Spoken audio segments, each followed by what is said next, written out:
안녕하세요, 여러분. 제가 정말 살다 살다 별일을 다 겪어봅니다.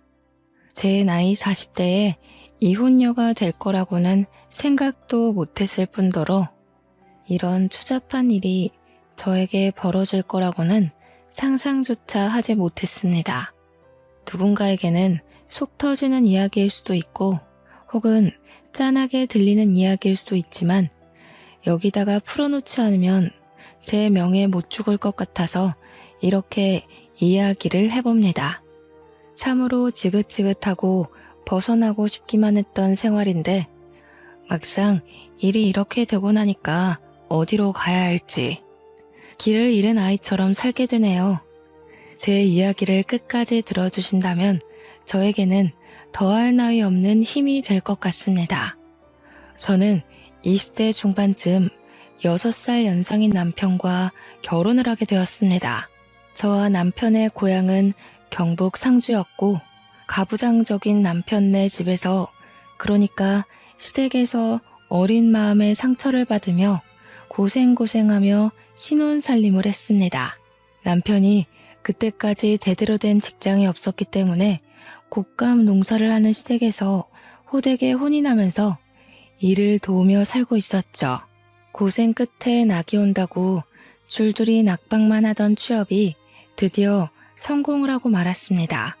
저는 서울에 올라간다는 설렘보다 드디어 시댁에서 벗어날 수 있다는 마음에 하루하루 손을 꼽아 서울로 상경하는 날을 기다렸죠. 시모는 끝까지 서울에 가면 고생한다고 이 동네에서 먹고 살 일을 찾아야지 서울에 가느냐고 남편을 뜯어 말렸습니다. 하지만 그때에는 서울에 간다는 사실 자체가 성공을 했다는 증명이기도 했기에 남편은 그 손을 뿌리치고 저와 서울에 올라왔습니다. 처음에 상주 촌년이 서울의 빌딩 숲을 보고 얼마나 놀랬는지 모릅니다. 서울에 오니 시집살이 시키던 시모가 없어서 얼마나 행복했는지 마음의 안정이 빠르게 찾아오더라고요. 제가 또 하필이면 친정 부모 없이 자란 천의 고아였거든요. 제가 어릴 때 두 분 모두 돌아가신 걸로 알고 있습니다. 물론 정확한 사정은 모르지만 동네 사람들이 저를 품앗이하듯 키워주셨는데 모두들 저에게 부모님이 돌아가셨다고 말을 해주셨어요. 저는 마을 주민들의 도움이 없었더라면 한겨울에 추위에 얼어 죽었거나 배가 골아 죽었을지도 모릅니다. 저는 어릴 때부터 마을에 온갖 자비를 하면서 밥을 얻어먹었고 학교를 다녔습니다. 그래서 지금 남편과 결혼한다고 시댁을 방문하여 인사를 드렸을 때 시모는 밥주걱을 저에게 던지시기도 했었습니다. 어디 만날 여자가 없어서 마을 사람들이 업어 키운 계집애를 데리고 오냐고 부모 목숨 뺏어간 계집애라고 재수 없다고 하셨습니다. 남편이 박박 우겨서 결혼을 하긴 했는데 취업이 되지 않아서 2년 동안 시댁에 얹혀 살아야 했죠. 그 인연이 정말 저에게는 두 번 다시 겪고 싶지 않은 지옥의 기간이었습니다. 세상에 시집살이를 이렇게까지 시킬 수 있나 싶을 정도로 저희 시모는 지독한 사람이었습니다. 상주가 또 곶감이 워낙 유명한 곳이지 않겠습니까? 시댁이 꽤 큰 농장을 가지고 있었는데 인터넷에 상표만 쳐도 줄줄이 고급 곶감으로 나오는 그런 업체를 운영하고 계셨습니다. 그 곶감을 제 손으로 일일이 말리고 털어내고 엮고 하면서 만든 것입니다. 그거야 뭐 잡노동이기도 했고 밥을 얻어먹기 위해 다른 집에서도 했던 일이기에 익숙하긴 했던 터라 괜찮았습니다. 근데 그 일을 하다 보면 진짜 손끝에 있는 감각이 다 사라질 정도로 쓰라리고 아프거든요. 그런 와중에 식사를 차려야 하니까 주방에서 밥을 짓고 있으면 일부러 보일러를 꺼두시는 게 우리 시모였습니다. 찬물만 쓰라고 하는데 손끝에 찬물이 닿으면 정말 악소리가 절로 나올 정도입니다. 치졸하게 저를 괴롭히셨던 거죠. 제가 그 2년 동안 살이 쭉 내려서 볼품이 없을 정도로 마르기도 했답니다. 오죽하면 동네 아주머니들께서 그 집 시집살이가 얼마나 심하면 우리 끝순이 살이 다 빠져서 시체 같다고 할 정도였습니다. 아, 제 이름이 끝순이는 아니지만 동네 품앗이를 하며 자랐다고 하지 않았습니까? 동네 분들은 애칭처럼 저를 모두 끝순이라고 불러주셨습니다. 집안의 막내딸이다 하시면서요. 동네 분들이 전부 제 어머니이자 아버지셨죠. 아무튼 서울에 상경을 하고 나니 세상에 이렇게 멋있는 사람들이 존재할 수 있나 싶더라고요. 길을 가다 마주치는 사람들이 전부 연예인 같고 모델 같고 그랬습니다. 하나같이 세련되고 화장도 어쩜 저리 잘하는지 저 같은 촌년은 꿈에도 못 꿀 정도더라고요. 남편은 서울에서 일을 하게 되면서 상주에 있는 시모의 사업장에서 일을 할 때보다 훨씬 많은 돈을 벌기 시작했습니다. 하지만 돈을 많이 벌어봐야 어마어마한 서울 물가에 기가 죽어 저희는 혀를 내두르면서 지내야 했죠. 그나마 시댁에서 저희가 상경할 때 집을 구할 돈을 빌려줘서 다행이었습니다. 그거마저 없었더라면 정말로 지하 단칸방에서 집을 구할 돈을 언제쯤 모으려나 하면서 손가락만 빨면서 지냈을지도 몰라요. 시댁이 곶감 장사를 하면서 꽤 많은 돈을 벌어서 다행이었다고 생각합니다. 물론 시모는 그만큼 저를 부려먹긴 했지만요. 하나뿐인 아들이라고 저희한테 주택 전세를 얻을 만큼은 빌려주었죠. 그 돈을 담보로 저는 또 어마어마하게 시댁에 시달려야만 했습니다. 곶감철이 아닐 때에도 무슨 일만 생기면 5시간 거리인 상주로 저를 몇 번이나 부르셨습니다. 한 달에 몇 번이나 왔다 갔다 했는지 정말 하루 걸러 상주에 내려갔다고 해도 과언이 아닐 정도였어요. 꽃감을 말릴 철이 오면 내려가서 일을 도와야 했기에 새벽같이 버스를 타고 상주로 내려갔고 시모가 만족할 때까지 일을 해야 했습니다. 당연히 남편은 서울에서 일을 해야 했기에 남편만 서울집에 덜렁 두고 가야 하는 일도 많았죠. 그러던 도중 저의 뱃속에 새 생명이 자라나고 있다는 사실을 알게 되었습니다. 몸에 미열도 있고 속이 메스꺼리고 머리가 아파서 병원에 찾아갔더니 산부인과에 가보라고 하더군요. 그날 남편의 손을 잡고 산부인과에 가서 임신 소식을 알게 되었고 저는 시댁에 연락을 드렸습니다. 제가 임신을 했다고 하니 시모가 저에게 당장 상주로 내려오라고 말을 하셨고 저는 마음을 졸이며 상주에 남편과 내려갔습니다. 시모는 남편에게 잠시 일을 좀 보고 올 테니 집에 있으라고 했고 저는 시모를 따라 나섰죠. 시모의 손에 이끌려 도착한 곳은 다름 아닌 점집이었습니다. 저는 왜 점집에 왔는지 이유를 몰라 시모를 쳐다봤습니다. 그러자 여기가 아주 용한 점집이라면서 군소리하지 말고 따라오라고 하시더군요. 점쟁이 앞에 저를 떡하니 앉히시더니 시모가 아들이요 딸이요 하고 묻는 게 아니겠습니까? 그러자 점쟁이가 인상을 팍 쓰면서 시모한테 당신 집에는 아들 기운이 없어? 라고 호통을 치시는 겁니다. 그 이야기를 듣자마자 시모가 갑자기 일어나라며 제 딸을 질질 끌고는 상주에 있는 작은 산부인과 앞으로 데리고 갔습니다. 병원에 가서 여기 애도 떼주지? 하는데 정말 제 온몸의 피가 차게 식는 듯 했어요. 아직 성별도 나오지 않은 작은 점 같은 아이를, 딸인지 아들인지 모를 아이를 어떻게 점쟁이 말만 듣고 그럴 수 있는지요. 시모가 병원 접수처에서 하는 이야기를 듣자마자 저는 놀래서 뛰어내려갔습니다. 시모가 뒤에서 거기 서라고 쫓아오는 소리가 들렸지만 섰다가는 큰일이 날 것 같았습니다. 신발이 한짝 벗겨진 것도 모른 채로 내달려 공중전화 앞에 섰고 남편이 기다리고 있을 시모 집으로 전화를 걸었습니다.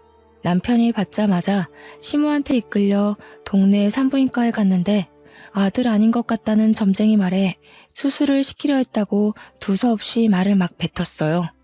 남편도 놀래서 제가 도망친 공중전화 앞으로 달려왔고 분노에 휩싸인 남편과 함께 시댁으로 돌아갔습니다.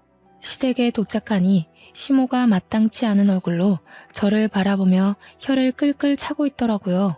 그 용한 점쟁이가 우리 집에는 아들 기운이 없다는데 계집이 나와서 어디다 쓸 거냐고 삿대질을 막 하시는 겁니다. 남편이 어디 그런 사기꾼의 말을 듣고 아직 전밖에 되지 않은 아이한테 나쁜 짓을 하려더냐고 같이 성을 냈어요. 그러니까 시모가 밖에서라도 아들을 낳아오라고 대는 이어야 하지 않겠냐고 자기 할 말만 하시더라고요. 남편은 산모 앞에서 그런 이야기 하지도 말라고 하셨고 저는 그제야 한쪽 발이 맨발인 걸 알게 되었습니다. 달리다가 긁힌 건지 발이 상처투성이가 되어 있더라고요. 그 발을 보는데 너무나도 제 처지가 어떤지 느껴졌어요. 시모는 자기한테 성을 내는 아들에게 실망했다며 아들 키워봐야 소용이 없다고 가슴을 막 치셨습니다. 그러자 남편이 아들 키워봐야 소용없는데 왜 우리한테 아들 낳아오라고 타령을 하냐면서 서울 가겠다고 했습니다. 표독스럽게 저를 바라보던 시모는 여우 같은 년이 우리 아들을 홀려놨다고 저랑 함께 막 달려오시더라고요. 저는 너무나도 공포스러웠습니다. 시모가 달려오는데 정말 눈을 뒤집으면서 달려오시더라고요. 다행히 남편이 왜 이러시냐며 시모를 내동댕이 쳤고 엉덩방아를 찢은 시모는 그 자리에 주저앉아 엉엉 우셨습니다.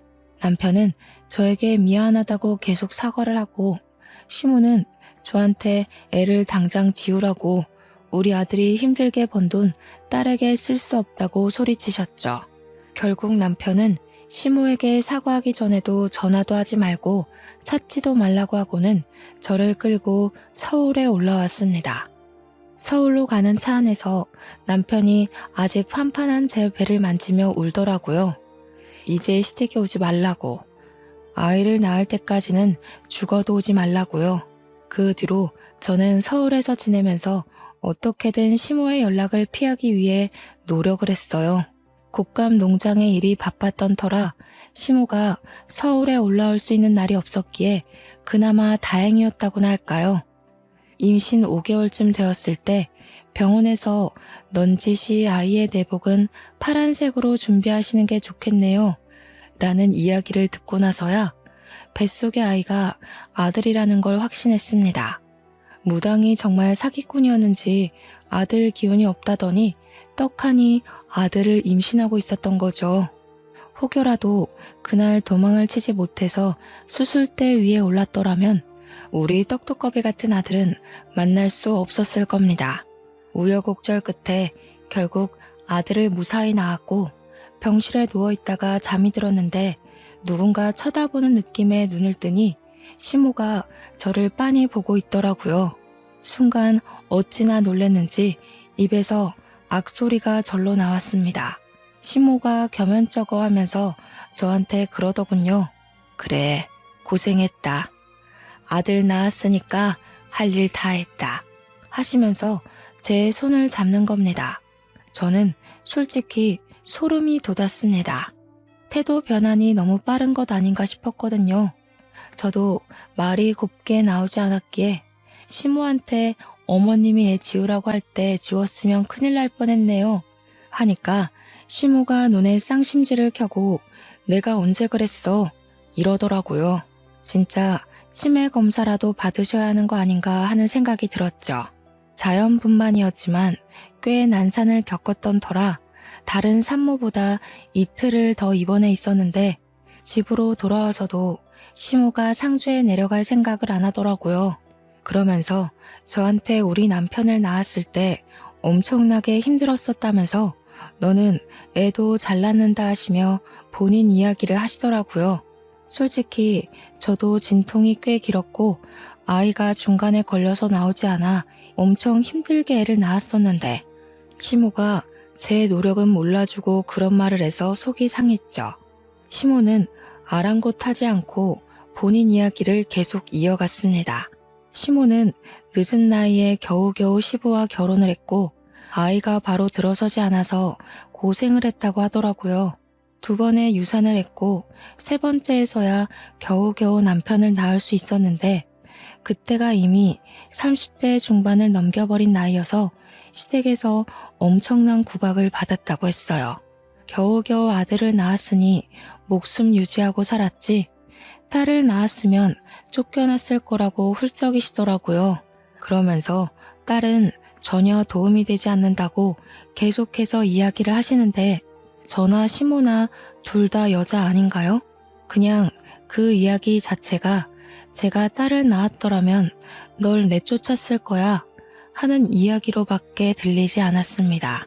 듣기 싫었지만 본인 말만 하시는 시모의 이야기를 끝까지 들을 수밖에 없었죠.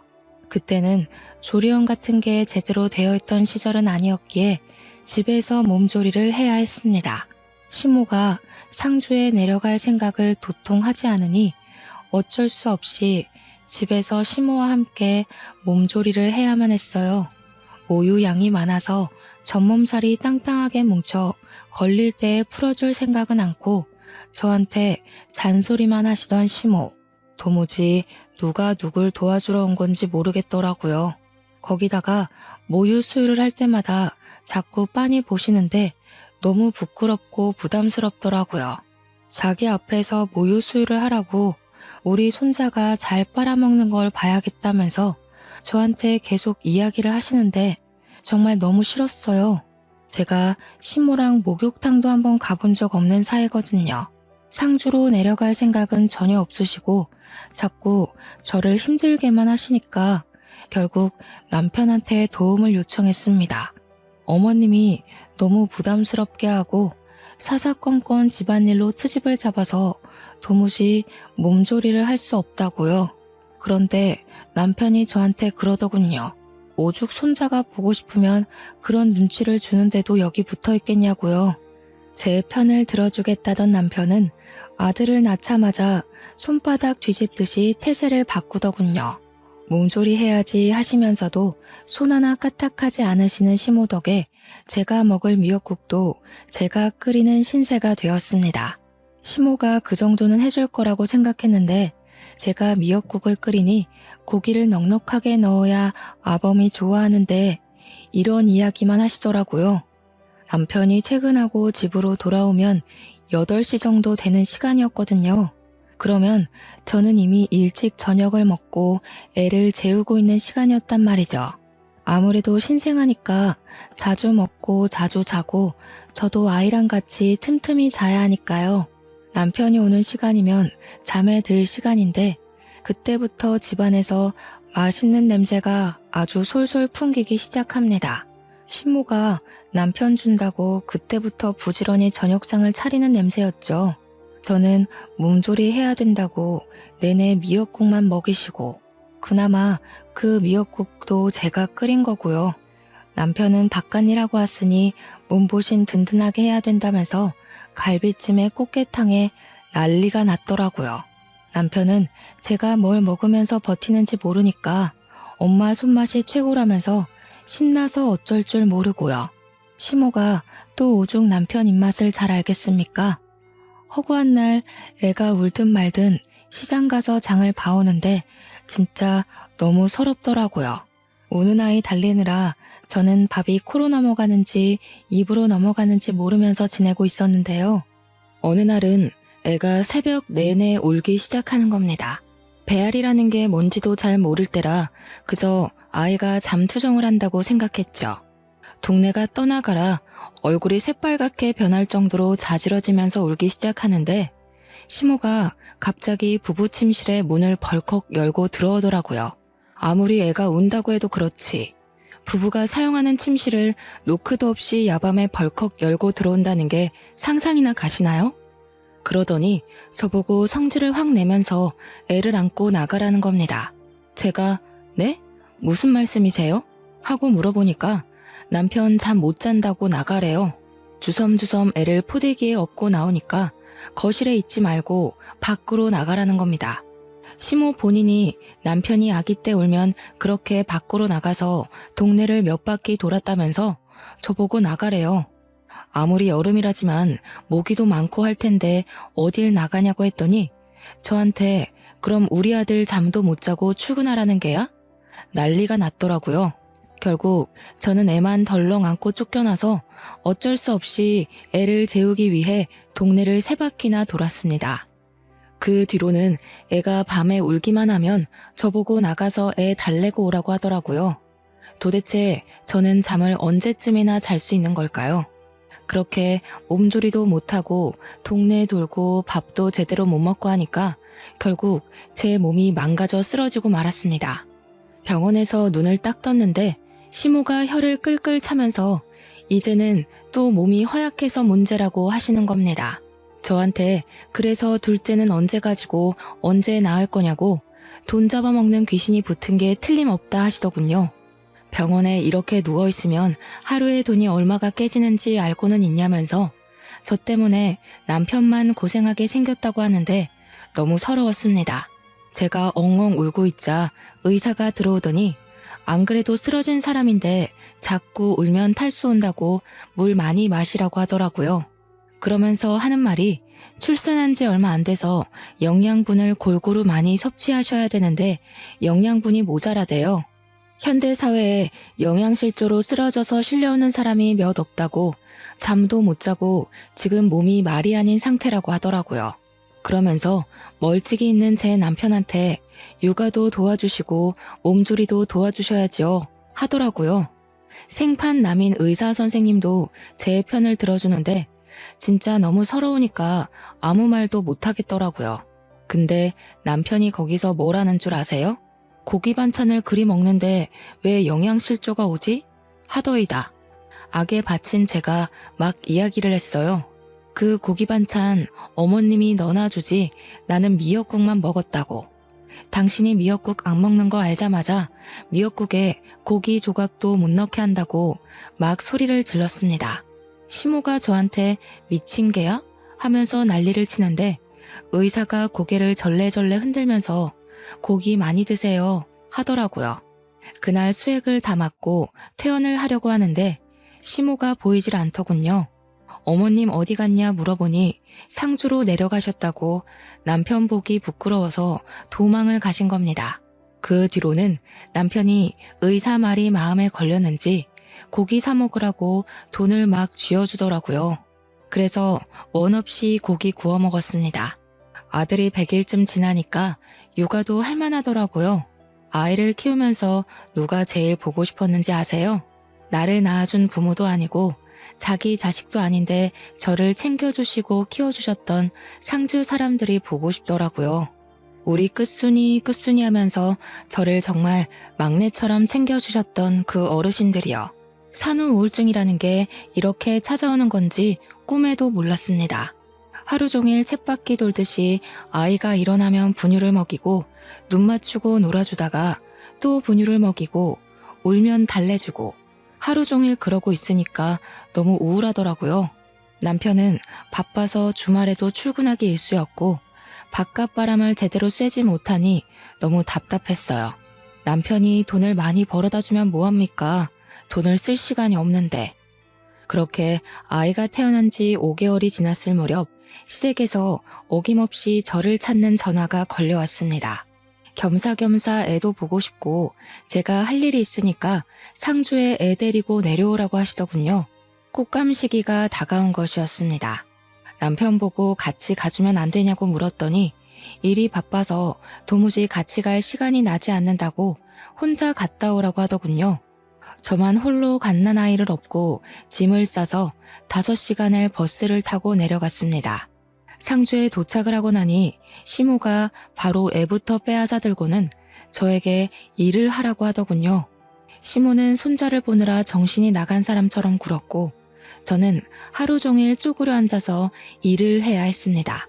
그러다가 아이가 배고플 시간이 되어 분유를 주러 갔는데 시모가 곶감의 속을 숟가락으로 살살 긁어서 아이에게 먹이고 있는 게 아니겠습니까? 이도 없는 아이한테 아직 이유식도 시작하지 않은 아이에게 곶감을 주다니 이게 무슨 짓인가 싶었어요. 제가 너무 놀라서 어머님 하고 소리를 지르자 시모가 무슨 유난을 그리 떠냐고 오히려 저한테 뭐라고 하더라고요. 속만 살살 긁어서 준 거라고 하더라고요. 제가 이유식 시작도 안 한 아이한테 무슨 일이 생길 줄 알고 그걸 주시냐고 했죠. 그러니까 시모한테 그게 무슨 말버릇이냐고 트집을 잡더니 우리 남편도 어릴 때 다 꽃감 먹고 컸다고 성을 내시더라고요. 애 보는 거에 참견할 시간 있으면 꽃감 하나 더 엮고 오라고요. 평소에 조용한 시모의 집에서 아기 울음소리가 들리니 상주 사람들이 끝순이가 동네에 왔나 보다 싶어서 시모 집으로 찾아왔어요. 아이가 누굴 닮았나 궁금하기도 했다며 하나같이 저한테 우리 끝순이 고생했다고 토닥여 주시더라고요. 저를 보고 싶어서 오셨다더니 용돈도 한아름 준비해서 오시는 거예요. 아이를 낳았을 때 고생했을 텐데 이제야 용돈도 준다면서요. 우리 시모한테도 못 받아본 돈이라 너무 소중해서 감사하다 인사드리고 가슴팍에 넣어놨는데 시모가 그 돈 내놓으라 하더라고요. 제가 받은 건데요. 하니 우리 손주 낳아서 받은 돈 아니냐고 말도 안 되는 소리를 하면서 그 돈 내놓으래요. 우리 시모 진짜 부자거든요. 시부 돌아가시고 모든 사업장 시모가 받아둔 터라 진짜 알짜배기 부자란 말이에요. 이 곶감 농장 나중에 다 손자 거 될 거라면서 그러니 손자한테 들어오는 돈은 자기가 챙기는 게 맞는다며 돈 내놓으라고 하는데 말이 되나요? 결국에는 제가 돈 가지고 있으면 땀만 먹고 도망갈까봐 내놓으라는 것이었습니다. 오죽하면 옆에서 우리 아들 귀엽다고 보고 있던 동네 아줌마가 시모한테 삿대질을 막 하더라고요. 뺏을 게 없어서 끝순이한테 준 용돈을 뺐냐고 할머니 성격 고약하다고 하면서요. 그랬더니 시모가 또 씩씩거리면서 자네는 뭔데 집안일에 참견이냐고 성질을 버럭 내시대요. 그렇게 한 일주일 있다가 서울에 돌아오니 그 사이에 잘 쉰 건지 남편 때깔이 곱더라고요. 술 냄새가 진동을 하는데 오자마자 저한테 해장국 좀 끓여달라고 하길래 해장국을 끓여줬어요. 결혼 전에는 저 없으면 죽겠다고 난리를 치는 통에 결혼까지 했건만 애 낳고 나니까 제가 날개옷 잃은 선녀같이 느껴지나 봐요. 제가 시댁에서 당하는 일들은 하나도 신경 써주지 않고 자기가 세상에서 제일 바쁜 사람인 줄 알고 살더라고요. 그렇게 겨울이면 상주에 내려가서 일을 하고 애는 쑥쑥 자라나고 몇 년을 보냈는지 모르겠습니다. 애를 낳은 게 겨우 20대 중반이었는데 벌써 40대를 넘긴 나이가 된 거죠. 우리 아들은 중학생이 되었고 서울 애들 사이에서 공부도 곧잘 따라가 중상위권 성적을 유지하면서 지내고 있었습니다. 저는 꼬부랑 글씨를 아무리 봐도 모르겠던데 우리 아들은 저한테 차근차근 설명도 참 잘해주더라고요. 나중에 선생님 되는 게 꿈이라면서 열심히 공부할 거라고 했어요. 얼마나 기특하고 예쁜지. 아들이지만 참 순수하고 얌전한 놈이었죠.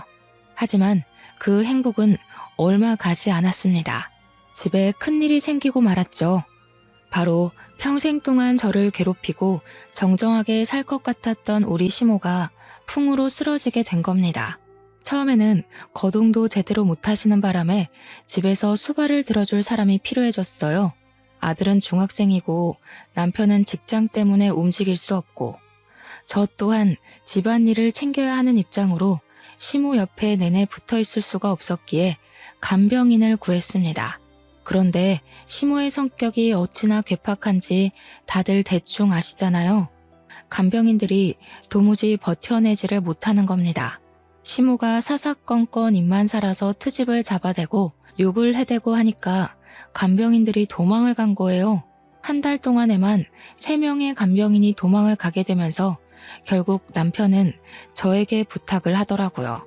애는 공부를 해야 하고 자기는 일을 해야 하니 집에서 그나마 시간이 남는 저보고 수발을 들어달라고요. 이게 사실 부탁인지 명령인지는 잘 모르겠지만 남편이 해달라고 하는데 제가 어떻게 거절을 하겠습니까? 결국 제가 짐을 싸서 상주로 내려가게 되었습니다.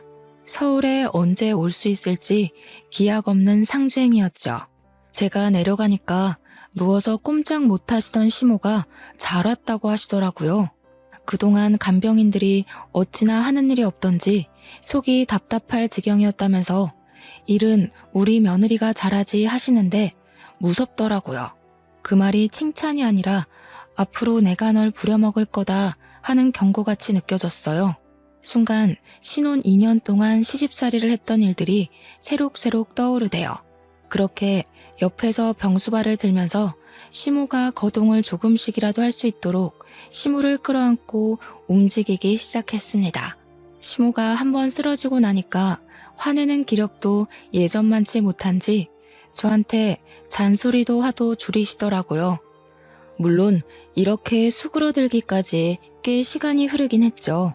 간병하겠다고 내려간 첫날 오줌 누는 요강을 제때 비우지 않았다고 그 요강을 저한테 던지셨거든요. 안에 가득 차 있던 소변을 뒤집어 썼을 때는 정말 화가 머리끝까지 나서 시모한테 소리를 고래고래 질렀습니다. 어머님, 이러시면 저 밥도 안 하고요. 요강도 비우지 않을 거라고요. 아예 서울로 가서 나몰라라 하고 지낼 겁니다. 했더니 깨갱 하시더군요. 제가 정말 짐부터 싸고 아무것도 하지 않자 저한테 처음으로 미안하다고 먼저 사과까지 하셨습니다. 그 뒤부터는 시모의 재활을 위해 힘을 썼죠. 그나마 남편이 돈을 꼬박꼬박 보내주어서 읍내에 있는 정형외과 선생님의 도움을 받아 마사지도 해드리고 거동을 도와주는 보조기구도 샀어요. 하지만 시모를 돌보는 일만 저에게 주어진 것은 아니었습니다. 우리 시모 농장의 규모가 꽤 컸거든요. 곶감 사업장도 큰 업체였고요. 그 관리가 전부 제 몫이 되고 만 거죠. 시모가 움직일 수 없으니 제가 매일같이 출근을 해서 농장을 한두 시간 돌봐야 했습니다. 시모가 낮잠을 자는 틈에는 공장 시차를 가고 시모가 깨어있을 때는 식사도 차려야지, 씻겨드려야지, 운동도 해야지. 엄청 바빴습니다. 얼마나 깔끔을 떠는 분이신지 하루에 한 번 씻지 못하면 혓바늘이 돋는다고 하시더라고요. 처음에는 시모가 목욕하는 것만 옆에서 도와드렸는데 결국에는 저도 온몸에 물을 뒤집어 쓰게 되더라고요. 그래서 그냥 시모랑 같이 씻게 되었죠. 정정할 때는 목욕탕 한 번 같이 가본 적 없는 사이였지만 늙어서 하게 되네요. 시모 등도 빡빡 밀어드리고 씻고 나서 머리도 정갈하게 정리해드리고 스킨 로션도 다 발라드리고요. 거동을 조금씩 하게 되긴 했지만 화장실이 급할 때는 제가 똥오줌도 다 받아드리고 했어요. 식사를 하실 때도 손을 자꾸 떠시니까 제가 먹여드리게 되었고요. 그렇게 3개월을 조금 넘는 시간 동안 시모와 둘이 상주에서 지내게 되니까 서울에 있는 남편이랑 아들이 문득 궁금하더라고요. 그래서 전화를 했더니 아들이 받는 겁니다. 잘 지내냐고 물어보니까 애가 기가 팍 죽은 목소리로 응 하고 대답을 하는데 서글펐어요. 밥은 잘 챙겨 먹는 거냐고 엄마가 주말에 한번 올라가겠다고 하니 제가 보고 싶어 죽겠다고 이야기를 하더라고요. 아들이 그렇게 이야기를 하니까 당장이라도 달려가고 싶은 마음이 들어서 시모에게 이야기를 했죠. 주말에 서울에 좀 다녀올게요 하니까 제가 없으면 불안한 시모가 손자를 상주로 오게 하면 안 되냐고 하는 겁니다. 그래서 아들에게 혹시 주말에 상주로 내려올 생각 있냐고 물어보니까 냉큼 오겠다고 하더라고요. 아들 사랑, 손자 사랑이 대단한 우리 시모는 우리 아들이 내려오자마자 신이 나서 난리가 났습니다. 예쁘다 예쁘다 하면서 아들한테 어디 숨겨놨던 돈을 막 주는 거예요. 그러면서 넌지시 아범은 왜 안 내려오냐고 물어보더라고요. 아들이 아빠 바쁘대요. 저만 다녀오랬어요 하는데 시모 얼굴에 실망이 가득하더라고요.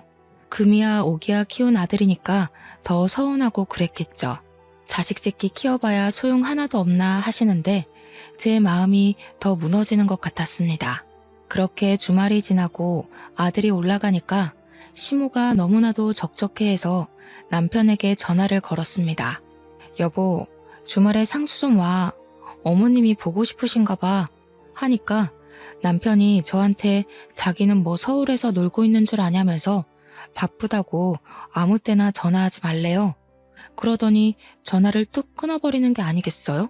황당해서 허 하고 있는데 시모가 아범이니? 하시대요. 그래서 아니에요 친구예요 했습니다. 시모가 넌지시 아범이 참 못됐어 못됐어. 어찌 제 어미가 아픈데 한 번을 안 오냐고 하더라고요. 그래서 제가 있잖아요. 어머님, 제가 살가운 며느리는 아니었죠. 하니까 시모가 갑자기 눈물을 훔치시는 겁니다. 아니다 얘야. 내가 못됐지. 허구한 날 찬물에 설거지 시키고 시집살이 시키고 그때는 우리 아들이 뭐가 모자라서 너랑 결혼하나 했다. 내가 우리 손주 밖으로 나오지도 못하게 할 뻔했고 이 늙은이가 이제 와서 벌 받는갑다. 그렇게 말씀하시는데 저도 눈물이 주르륵 나더라고요. 그러면서 시모가 저한테 자기 죽으면 그래도 곶감 손질도 다 할 줄 알고 공장 굴러가는 법도 알고 있으니 사업체를 물려받으면 되지 않겠냐고 하시더군요. 애는 서울에서 공부시킨다 해도 저는 여기 내려와서 가업 이어나가면 돈 걱정은 없이 살 수 있을 거라고요. 옛날에는 다 제가 싫고 미워서 그런 잡일들을 시키는 거라고 생각했는데 그게 아니었던 거죠. 곶감 엮는 것부터 고르는 법 하나하나 시모가 저를 붙잡고 알려주었던 게 생각이 나더라고요. 그게 다 나중에 저에게 이 사업체를 물려주기 위해서 알려주셨던 거였어요. 그렇게 시모랑 부대끼며 산 지 1년이 조금 넘었을 때 저와 시모는 정말 많이 친해졌습니다. 그동안 우리 아들도 주말이면 상주에 내려와서 지냈고요. 그러면 제가 또 반찬 같은 걸 바리바리 싸서 보내주곤 했어요. 우리 아들 잘 먹고 잘 컸으면 좋겠어서요. 우리 아들이 어느 날 저에게 자기도 상주에 내려와서 살면 안 되냐고 물어보더라고요. 저는 아들에게 서울에서 공부해야지 여기는 학교도 없으니까 별로 좋은 환경은 아닌 것 같다고 이야기를 했습니다. 그러니까 아들이 서울이 싫다고 하는 겁니다. 무슨 일 있냐고 물어봐도 아무 일 없다고 말을 하는데 제 마음은 또 그게 아니더군요. 그래서 아들이 자는 사이에 남편에게 전화를 걸었습니다. 밤 11시가 넘어가는 시간이라 남편이 자고 있나 싶긴 했지만 오기가 생기더라고요. 2번, 3번, 4번 전화하는데 계속 받지 않으니까 받을 때까지 전화를 걸었습니다. 11번째 드디어 전화를 받더니 버럭 소리를 지르는 거예요. 야, 왜 자꾸 전화를 하고 그래? 그렇게요. 저는 왜 전화를 안 받냐고, 뭐 하고 있었냐고, 우리 아들한테 무슨 일이 있길래 자꾸 상주에서 살고 싶다고 이야기하는 거냐고 물어봤죠. 그랬더니 저한테 그놈이 상주에 있는데 왜 자기한테 물어보냐고, 서울이 싫은가 보지, 상주에서 살라고 해, 하는 겁니다. 그러면서 돈은 꼬박꼬박 보내줄 테니까 걱정하지 말고 상주에서 지내라고 하는데 순간 느낌이 쎄하더라고요. 이놈이 바람이라도 났나? 왜 자꾸 나랑 아들을 상주에서 못 올라오게 하려는 걸까 싶고요. 자꾸 전화도 피하고 전화하지 말라고 하는 것도 이상하게 느껴졌어요.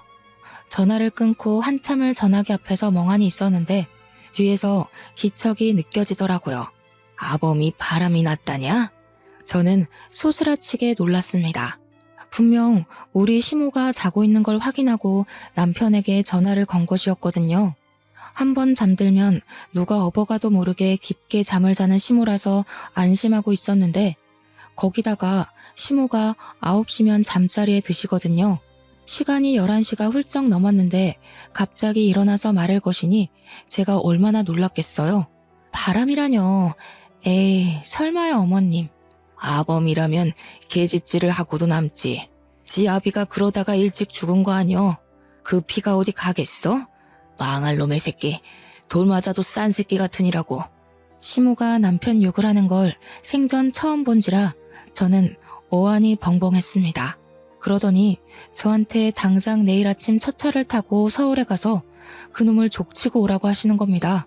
제가 놀라서 네? 하고 물어보니까 하루 정도는 옆집 윤씨네한테 도와달라고 하면 될 거라고 하시더라고요.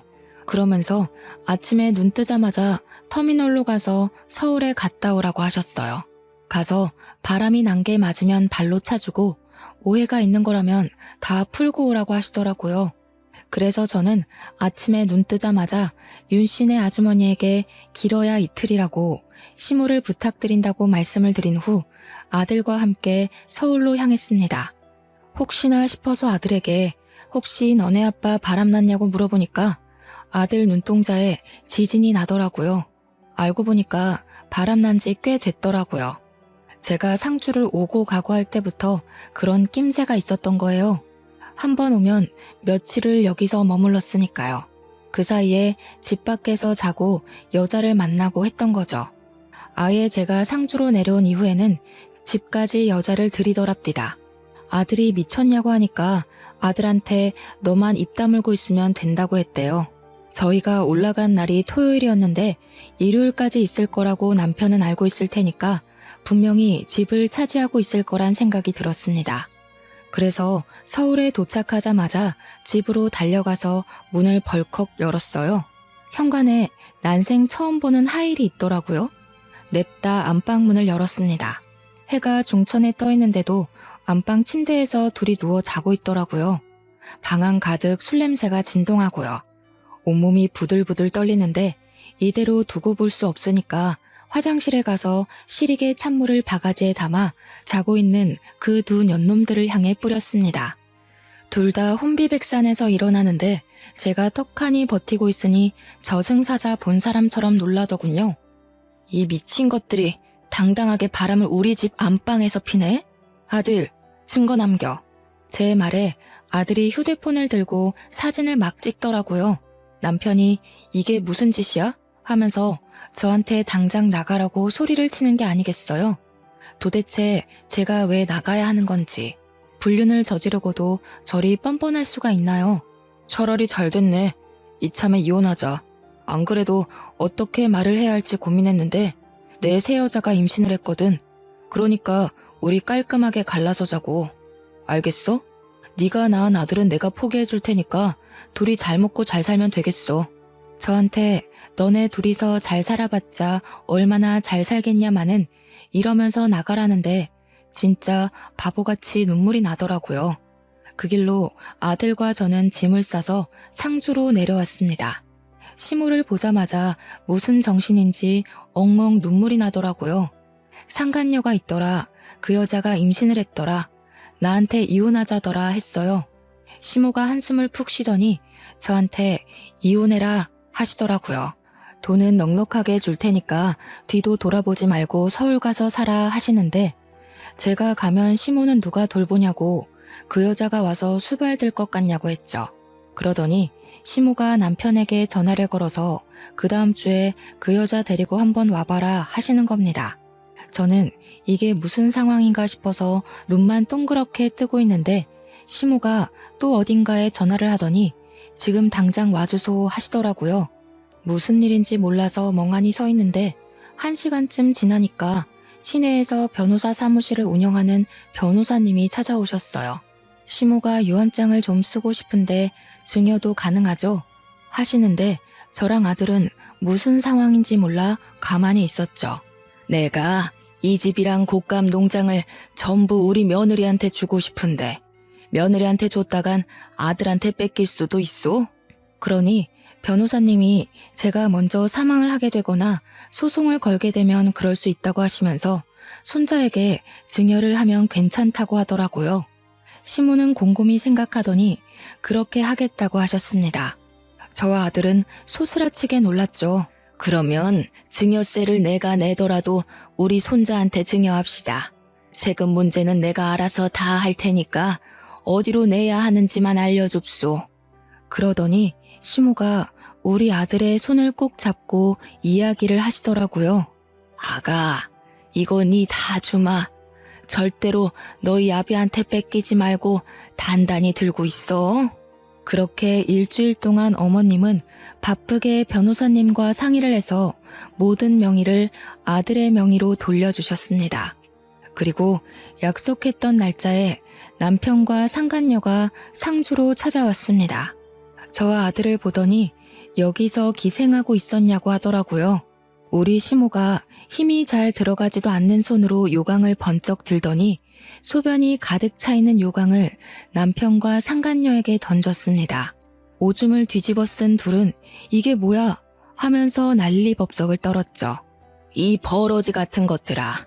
아범 너는 말이야 네 아비가 오입질을 하다 죽었는데도 바람을 피워? 내 재산 네 한 푼도 안 준다.